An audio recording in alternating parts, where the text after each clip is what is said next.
kasih. Jadi Tamrin Group merupakan salah satu perusahaan terbesar ya kita bisa bilang di Sumatera Selatan. Kurang lebih kemarin tanggal 11 Desember ya, tanggal 11 Desember kita sudah ulang tahun 57 tahun.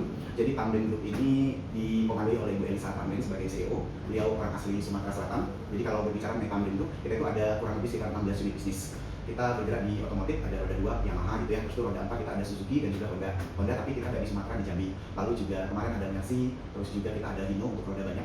Lalu untuk non otomotif kita ada Palembang Indah Mall, terus juga kita ada perhotelan, ada Ibis Sanggar dan juga Empelia Hotel. Lalu untuk di F&B lah yang tadi bilang, untuk Indo Fridge-nya kita ada Oma Cafe, ada 2 di PIM dan juga di Sentral Yamaha Palembang. Biasanya itu tempat posisi anak nongkrong gitu juga, karena ada Eco Work juga ya kalian. Nah, selain itu ada unit bisnis apa lagi ya? Selain Oma apa lagi? Oh iya, Kalau juga di Paku atau BST, ada PIM, terus yang terdekat ada Top Models. Bisa nonton kami sebelum. Itu secara singkat untuk Tamrin Group sendiri. Tentunya visi kita mau bertumbuh dan memberi makna bagi masyarakat melalui kekuatan SDM yang kita miliki. Terus itu juga kekuatan kita miliki pelayanan dan pengembangan usaha dengan membangun perusahaan yang terpercaya dan memiliki reputasi yang baik. Terus itu visinya kita ada 4. Yang pertama adalah mengembangkan pemimpin yang sukses, melayani 31,8 juta pelanggan. Tentunya di tahun 2027 mengembangkan pemimpin yang sukses. Terus juga apalagi karya itu pasti improvement dan juga satu lagi timur. Itu sih. Oke, kalau berbicara mengenai gambaran umum, pasti semua unit bisnis beda ya, beda permintaannya. Tapi kalau kita lihat sekarang, contoh saja untuk di dunia otomotif memang hampir 70% itu banyak bergerak di bidang marketing dan juga sales. Lalu juga tenaga administrasinya. Setelah tenaga administrasinya pasti kita butuh yang namanya leadernya juga. Leader itu biasanya dari SVP, terus juga ke manager dan juga top manager juga. Biasanya sih kalau kebutuhannya di situ. Even di non otomotif juga seperti itu. Kalau untuk yang di non otomotif kan biasanya dia tidak direct selling, biasanya sih kita memang butuh tenaga pekerja yang memang lulusan baru tamat kuliah gitu ya. Apalagi kemarin kita baru mengadakan yang namanya TLB Tamrin Leadership Bootcamp, bagaimana kami mencetak para leader sependidikan selama 6 bulan. Jadi mereka dicek dulu gitu ya, bagaimana pengetahuan mereka, skill mereka, attitude mereka, lalu bagaimana kami mengisi soft skill dan juga hasil mereka untuk bisa ditempatkan di all unit business. Kalau untuk gambarannya saat ini ya, kebanyakan sih seperti itu. Kalau untuk hasilnya ya Pak, apa ada hasil atau sertifikasi tertentu yang dibutuhkan sebagai syarat atau bahan nilai atau misalnya? Kalau berbicara hasil itu kan syarat mutlak istilahnya, lo diterima karena lo bisa mengerjakan beberapa hal gitu ya. Istilahnya itu hasil ini yang membuat lo bisa mengerjakan sesuatu. Contoh saja mekanik gitu ya. Mekanik itu kan dibutuhkan untuk tenaga servis. Mereka itu ada sertifikasinya untuk hasil, ada yang level bronze, ada yang level silver gitu ya. Nah biasanya mereka itu ada level-levelnya. Mereka yang bisa mengerjakan ini, contoh untuk servis ringan ini di level bronze gitu. Untuk yang di silver biasanya dia lebih condong ke perusahaan besar atau segala macam. Nah untuk karyawan lainnya sendiri, contoh di sini kan ada karyawan, dia di bagian HR, tentunya di bagian training development, tentunya hasilnya adalah dia certified dulu, certified corporate trainer gitu ya. Nah itu wajib. Terus itu juga kita lagi mengusahakan training BNSP, Badan Nasional Sertifikasi Profesi, untuk mereka bisa itulah bekerja dengan baik. Biasanya seperti itu untuk hasil ya. Karena kan kebanyakan kalau kita lihat, kita rekrut, kita terima ya nggak langsung 100% mereka bisa running gitu ya. Pasti ada pengalaman dulu. Terus juga sesuatu yang menjadi tantangan mereka, terutama saat mereka mengalami pelatihan yang kayak berjasa sama anak mereka itu seorang petani itu banyak. Nah biasanya kita itu melihat dari untuk soft skill sendiri ada 5 core inti yang memang perlu mereka dapatkan, yang memang perlu ada di diri mereka. Pertama adalah soft skill mengenai integritas. Kan kita kan ada core value kita dan itu dimasukkan di soft skill kita. Yang pertama adalah integritas. Kalau lihat di situ ya, yang kedua adalah customer focus, yang ketiga adalah communication, continuous improvement dan juga teamwork. Jadi syarat mutlak pertamanya dulu adalah dia apa yang dia kerjakan, apa yang dia katakan itu selaras dengan apa yang dia katakan. Istilahnya itu integritasnya tentang kejujuran gitu ya. Kan zaman sekarang bahkan banyak kasus-kasus gitu ya, manipulasi data atau segala macam, dan di Tamrin Group itu sangat penting yang nilai-nilai kejujuran terlebih dahulu terhadap diri mereka gitu ya. Lalu yang kedua, sadar atau tidak sadar, Tamrin Group ini kan bisnis profit ya, bukan sosial. Jadi kita harus benar-benar fokus ke customer kita gitu ya. Mereka harus punya jiwa melayani. So Ibu Elisa itu harus memberi informasi ke teman-teman bahwa setiap karyawan Tamrin Group itu harus punya jiwa melayani semua level. Itu soft skill yang harus dia ada. Yang ketiga adalah berbicara mengenai communication ini, bagaimana mereka berbicara dengan tim gitu ya, dengan orang lain, ya harus win-win solution lah ya, nggak bentrok sana sini akibatnya toxic atau segala macam. Yang kelima adalah berbicara mengenai continuous improvement.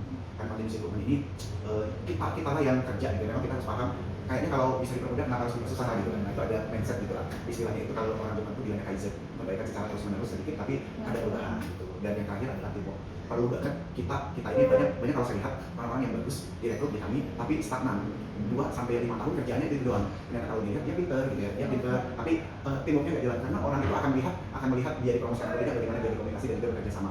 Dia pintar tapi ya komunikasi mereka kurang, teamwork mereka juga kurang, akhirnya nggak dinotis lah. Itu sih kalau saya lihat. Kalian ada yang nambahkan? Kurang lebih gitu aja. Makanya karyawan interaksi tadi, gimana cara dia kerja dalam kerja, customer dalam melayani, customer bukan dalam eksternal aja, tapi ada internal juga. Terus communication, bagaimana cara dia komunikasi bersama tim, continuous improvement, dan juga bekerja sama dalam tim itu sih. Dalam kami trust, sama kami dalam bagus gitu. Nah itu inti. Jadi yang berikutnya itu kan soft skill itu dibagi dua ya. Ada yang lu dengan dirimu sendiri, lu dengan orang lain. Tadi kalau kamu bicara interpersonal skill adalah Anda berkolaborasi dengan orang lain. Tapi sebelum itu lu harus kuliah dulu ke dirimu sendiri, lu dengan dirimu sendiri. Itu juga soft skill. Contoh bagaimana your emotion gitu ya. Itu soft skill juga. Lu bisa mengendalikan diri Anda sendiri, mengendalikan time management ya istilah kata orang itu. Terus apa lagi tuh? Manage waktu, manage uang. Itu juga perlu banget. Kalau lu selesai dengan dirimu sendiri, lu dengan orang lain akan lebih baik. Dari semua soft skill sama skill tadi Pak, apa sama teman-teman Pak, interpersonal skill apa sih Pak yang paling penting dalam kolaborasi kerja di kantor Ibu, serta program apa yang dilakukan untuk meningkatkannya? Ini kan kembali kita tahu nih Pak tentang apa yang telah terjadi sama kedua bulan ini, gimana adanya kedua bulan nanti gitu. Nah, biasanya untuk soft skill gitu ya. Nah, kebetulan ini KIC-nya Kak Ian ini adalah salah satu yang men-training karyawan-karyawan kami itu untuk training staff development program. Boleh dijelasin ya seperti apa tuh materi-materi yang diberikan ke tim kita, terutama new induction dan juga karyawan baru Pak ya. Oke, kalau interpersonal sendiri biasanya karyawan itu mungkin yang pertama balik lagi ke communication. Karyawan itu banyak banget ya tipenya dan juga itu nggak sama, pikiran beda-beda banget pasti. Nah, bagaimana cara kita untuk berkomunikasi sama tim? Ada orang yang introvert, ada orang yang extrovert. Nah, di situ bagaimana cara kita mendorong orang-orang yang introvert itu untuk komunikasi secara tim? Karena kita di holding dan di base office sendiri. Apalagi di sini saya melihat kayak anak-anak IT dan lain sebagainya itu jarang banget untuk ngobrol sama teman-teman yang lain. Bagaimana cara kita untuk mendorong si teman-teman yang mungkin agak kurang berkomunikasi itu bisa berkomunikasi dengan tim-tim yang lain. Nah, itu berusaha skill yang harus kita kembangkan banget dalam communication dan juga teamwork itu sendiri. Itu hal yang penting banget. Nah, selain interpersonal, mungkin intrapersonal skill tadi kita aplikasikan diri kita sendiri dulu, mood kita atur gitu kan, mood atau good moodnya, baru kita bisa kolaborasi dengan sesama tim atau orang lain. Itu sih sebenarnya untuk interpersonal dan intrapersonal skill yang kita benar-benar dorong untuk karyawan dalam diri sendiri. Kurang lebih kan cara garis besar yang bisa saya temukan di masa lalu.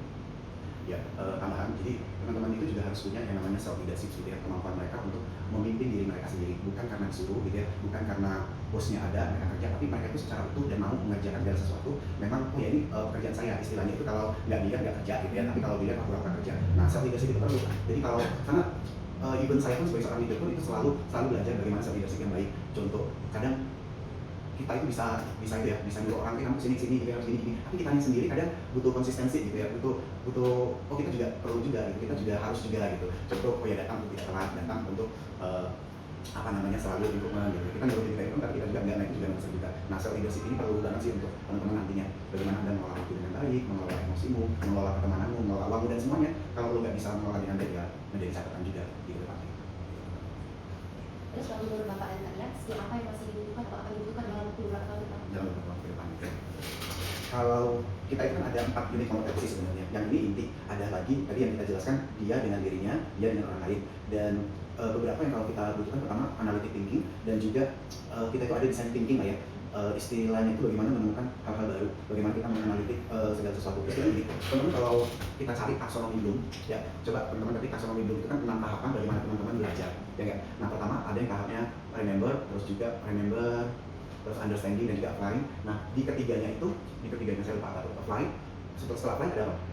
Ya analisis, terus evaluasi dan juga pray. Ya, itu yang dibutuhkan sekarang. Kalau 3 levelnya tadi AI udah bisa semua teman-teman. Tapi yang ketiga tadi analisis, terus juga mengevaluasi dan juga pray. Istilahnya itu kita membuat segala sesuatu yang baru gitu. I think sih teman-teman harus fokus di situ. Kalau AI mah udah bisa semua, mengingat, lo mau cari pengertian, mau cari apapun, ketiga level itu udah semua di AI. Kalau teman-teman cuma bertahan di 3 level itu lo kalah jauh. Yang perlu teman-teman tingkatkan adalah tahap 4, 5, 6 tadi. Sampai lo bisa mengerjakan apa sih yang baru gitu ya. Dan betul. Jadi teman-teman harus fokus di situ deh. Itu sih menurut kami ya. Nah, teman-teman bisa lihat di taksonomi Bloom itu. Kalau saya lihat taksonomi AI udah gitu ya. Kalau misalkan sekarang AI itu menjadi alat ya, jadi alat bagi kita untuk mempermudah kita. Tapi jangan sampai kita kalah sama AI-nya gitu ya. Tahap 1, 2, 3 itu udah dia semua. Kita nggak tahu. Tahap keempat yang evaluasi juga dia udah bisa loh. Yang tahap atasnya itu dia belum bisa. So itu sih. Karena 2026 ini pun dari 3 tahun ini juga kita sudah mengaplikasikan AI gitu ya. Even media pembelajaran pun, unit kompetensi pun, kami pun juga cari-carinya di AI. So butuh banget sih itu. Analytic thinking dan juga bagaimana design thinking ya. Problem solving juga bagus itu. Tuh, ada lagi. Mungkin itu ya Kak. Coba. Ada juga durasi dari online foto. Oke. Terima kasih Kak Fadil sama Kak Ian. Terima kasih sudah menonton aku sangat bermanfaat ya, terutama dalam memahami kebutuhan potensi SDM, selain itu dan juga pengembangan potensi itu dengan baik. Terima kasih Pak. Semoga Pak Mahendra dan Kak Ian selalu lancar dalam berbagai Terima kesempatan. kasih banyak. Terima kasih Pak sekali lagi. Ini dari jurusan Akuntansi. akuntansi gitu ya. Akuntansi itu analitik tingginya harus jago, nggak bisa manual. Ini akuntansi semua ya? Ya, ikhlas. Ya biasanya finance lucu banget. HR juga masuk di situ, di mana coba kalau HR? Ayo. Jadi kan kalau kita ngobrol mengenai HR ini kan banyak. Ada yang namanya rekrutmen, bukan cuma sekedar rekrutmen saja, selain rekrutmen di training dengan kita, terus juga payroll, itu pajak atau segala macam kan di situ. Terus apa lagi? Kebanyakan memang FAT ya, FAT ya, biasanya finance, tax, apa ya sih lupa ya, FAT biasanya, finance. Ya teman-teman banyak belajar di situ analitik. Apalagi sekarang untuk biasanya anak-anak akuntansi kan ngecek lembar kebutuhan, terus sudah realisasi gitu ya. Kadang di situ juga ada yang namanya manipulasi. Nah bagaimana? Gimana kan sekarang? Audit juga bisa. Kebanyakan sih silakan nanti mau kemana? Terlepas dari sini. Biasanya dari yang ngelah bisnis mama. Kebanyakan ya. Tapi I think sih oke aja. Tapi gini, entah mau nanti lo punya usaha atau nanti mau kerja. Sebenarnya kerja ini salah satu langkah awal kita gitu ya untuk belajar bagaimana nanti ketika Anda punya usaha, oh gini loh caranya, oh gini berperilaku sama orang. Kebanyakan orang-orang yang langsung menjalankan bisnisnya gitu tanpa mereka bekerja dulu agak kurang memanusiakan manusia. Terus juga mereka pandangannya kurang dalam hal berorganisasi dan juga dalam hal memaintain karyawannya, itu yang menjadi jomplang kalau saya lihat ya. Jadi perlu banget sih kerja lah sekitar setahun 2 tahun dapat ilmunya dipakai untuk usaha apanya. Betul. Oh, oke deh. Thank you. Ada lagi yang ingin ditanyakan?